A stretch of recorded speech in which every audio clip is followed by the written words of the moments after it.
One thing shared by many people around the world is a fear of snakes. And while most snakes are actually harmless, getting bit by a venomous one is serious business. In 2017, the World Health Organization listed snake bites as a neglected tropical disease. Luckily, snake bites are treatable. Unfortunately, not everyone knows how to do it the right way.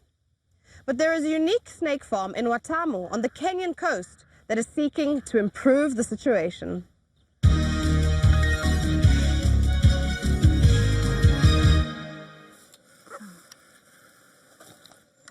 These snakes don't just look deadly, they are. These boars, carpet vipers and puff adders, they're all being protected on the Bioken snake farm. Benjamin Menza works here as an intern, although he had an unpleasant encounter with a snake some years ago. I was walking home when I was 9 and stopped by a farm to pick some cashew nuts. A venomous snake bit me on the leg. I wasn't scared. I went to my parents, told them what had happened. They used something called the blackstone to heal the bite.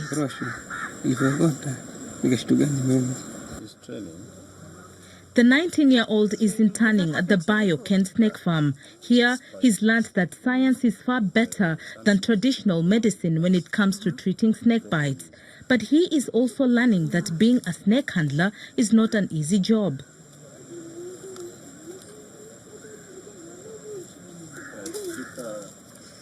Luckily, this is a non-venomous snake. I'll just show you in the very front here. Should be quite careful now. So you see there, you see those fangs?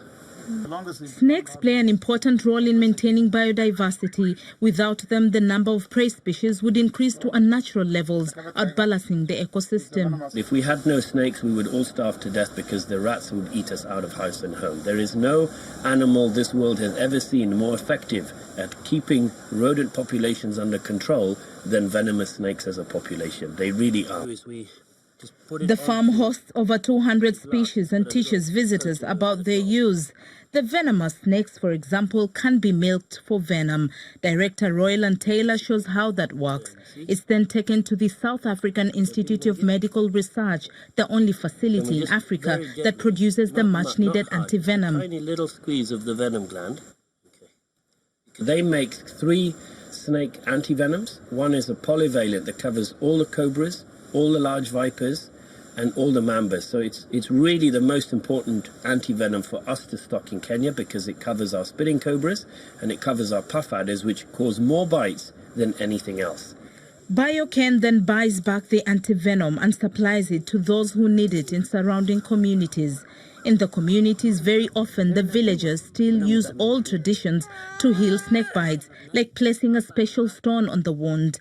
The workers here at the snake farm worry that ineffective traditional cures like this one could strengthen people's fear of snakes even more. Bioken offers to catch the snakes, then they are used on their farm. The more antivenom there is, the less fear these snakes will cause. There's an old saying that goes, everything old is new again. And that seems to be true even in today's fast-paced world. There was a time when nearly every family kept poultry or other small animals that they fed with grass or table scraps.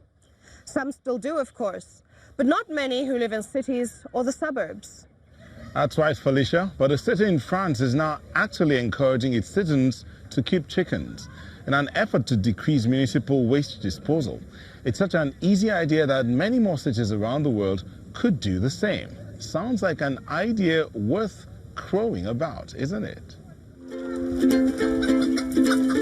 Mathieu Laurent feeds his chickens leftovers. On today's menu, salad leaves. Followed by a main course of leftover spaghetti carbonara. They eat all our leftovers. Eat bio-waste, basically. Is there anything they don't like? They don't like banana peels, kiwis and raw potato peels. Apart from that, they'll eat anything. Mathieu Laurent built this chicken coop by himself. 3 years ago, his family took in their first hens as a gift from the city of Colmar. Now their mini farm has grown to 8 hens. The city gives chickens to anyone who wants them. The only requirement is a minimum of 2 hens, and they must be kept in an adequate way.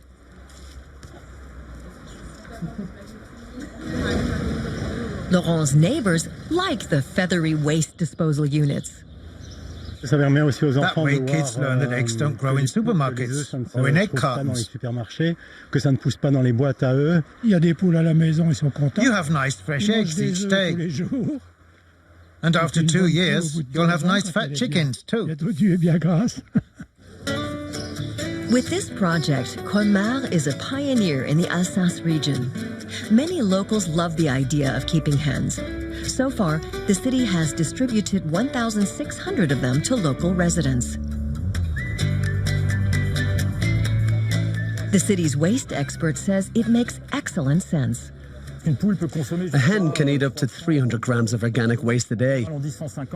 A human produces about 150 grams a day. So just in the Colmar area, chickens can process a couple of 100 tons of biomass.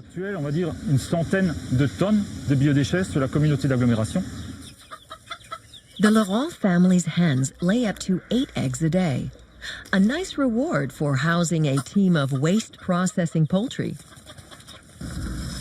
Elles vont dedans la nuit pour dormir. En fait, elles dorment dedans. They climb in here to sleep at night and to lay eggs during the day. Otherwise, they are always outside. The Laurents use the eggs to try out new recipes. The daughter's current favorite is banana and muesli omelet. The urban farmers are allowed to eat the chickens after 2 years, but Laurent says his wife would never permit that.